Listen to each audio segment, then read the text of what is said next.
Hey, happy Valentine's Day, everyone. Welcome to your February 2025 astrological forecast.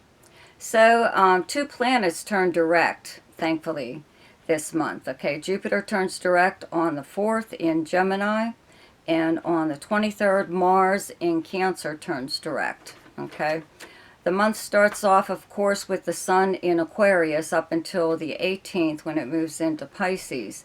Also, though, on the 4th, Venus moves into Aries and is there the whole month. Okay, leaving Pisces. First 3 days, it's still in Pisces. On the 12th, there's a full moon in Leo. On the 14th, Mercury enters Pisces. Okay, and then again on the 18th, the Sun enters Pisces. And on the 27th, there's a new moon in Pisces. Okay. A special shout out and thank you to my subscribers. Thank you for commenting and sharing and liking my videos.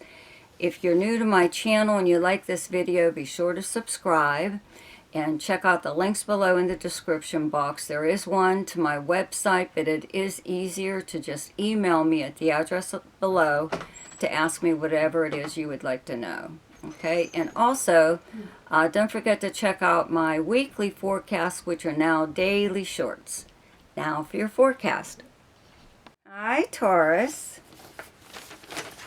So let's start with Venus. Venus moves into Aries on the 4th and your 12th house. Okay, it's getting ready to move into your sign.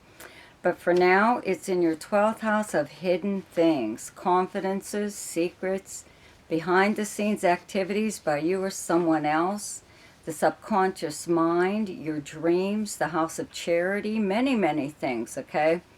Having Venus here, though, kind of means possibly that you may have met someone recently, or you will be when planets move into Pisces. Okay, Venus was just in Pisces, so you may have met someone then. Okay, we'll get to that in a minute. And now that Venus is in your house of hidden things, okay, you are inquiring about this person, okay, you're curious. You would maybe like to know them better, or you may have even saw like an old friend, an acquaintance or something or other, and you two are in contact behind the scenes, kind of. Just because you're friends, don't need to know anything, whatever. It's none of their business anyway, right? But the 12th house is also the house of solitude and your time to relax and spend time on your own doing whatever you would like to do. So it could even be just something like that. Just having Venus in your 12th house, just enjoying your time alone, okay? The Sun is in Aquarius at the beginning of the month up until the 18th. Okay, Mercury is in Aquarius up until the 14th, and Pluto is in Aquarius now for about 20 years in your 10th house. Okay, your 10th house of your career, how you're known to the public. Okay, it is your most public house for your livelihood. Also, your public persona. This is how the house where people speak and write about you, like on social media, or if you're a celebrity, you know, something like that. Excuse me.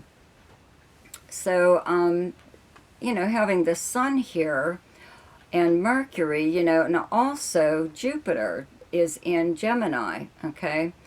On the 4th, it turns direct, okay, in your second house. This is where you have the sign of Gemini. And your second house is earned income and possessions. You're the natural ruler of the second house, okay? So having Jupiter here does bring in more money or opportunities to earn more money. It usually goes out just as fast, okay, as it comes in. But with planets in your 10th house of your career and with Pluto being here, you have a lot of pull now. You have a lot of influence, a lot of say in your career, or in dealing with higher ups or whatever. If you're self-employed, you're really like being a real trailblazer. You're doing things a little bit differently than whatever business it is that you're in. I do have to say that whatever it is that you're doing is usually, I would think, a a good thing. It's an adjustment that possibly needed to be done to the field or whatever it is that you're in, and from now on will be the standard for that profession. Okay, so whatever it is like you're doing now, it's getting attention, a lot of attention. Okay, and people are talking about you here with Mercury here. So people may be contacting you regarding whatever it is that you do for a living. Even if you're retired, there was something that you did in the past that people still need to know about, still find interesting, and need your knowledge. You know. Okay, so I would say that you're able to really negotiate name your price. You know, with that Jupiter in your second house and these really nice planets in your 10th house right now, and you're getting good press, okay, getting good attention, you would be able to name your price, you know, how much you want for whatever it is that you do, okay? Wish we could all say that, right? So, I do have to also mention, though, there's a full moon in Leo on the 12th in your 4th house. It's directly across from your 10th house of your career. Okay, your 4th house is your personal life, your home and your family. It's where you physically live, your past, your childhood, the foundation of how you were raised. So, you know, I don't think this is a very big deal. It could be someone you live with, could be a family member even. Just wanting you to maybe put the brakes on whatever it is you're doing career-wise, or really think about some kind of move you're going to make. There could be a family member could, in a way, make you feel guilty maybe for not spending more time at home or with family, or doing your chores, you know. I don't know, something like that. Okay, but I think this is something very mild. You know, I don't think it's a very big deal.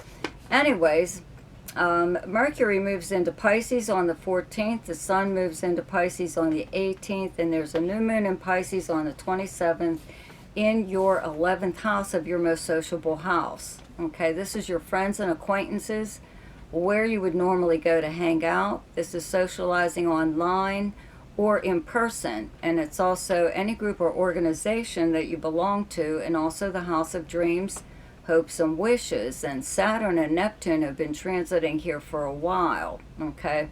So I would have to say that there's, for a long time now, okay, there has been a friend in your circle of friends, or in a group or organization that is not who they say they are. They put up a really good facade. You know, they're fake, okay?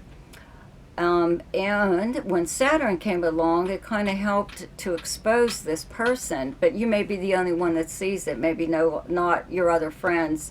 Either they're all right with it, or they just don't care enough. I don't know.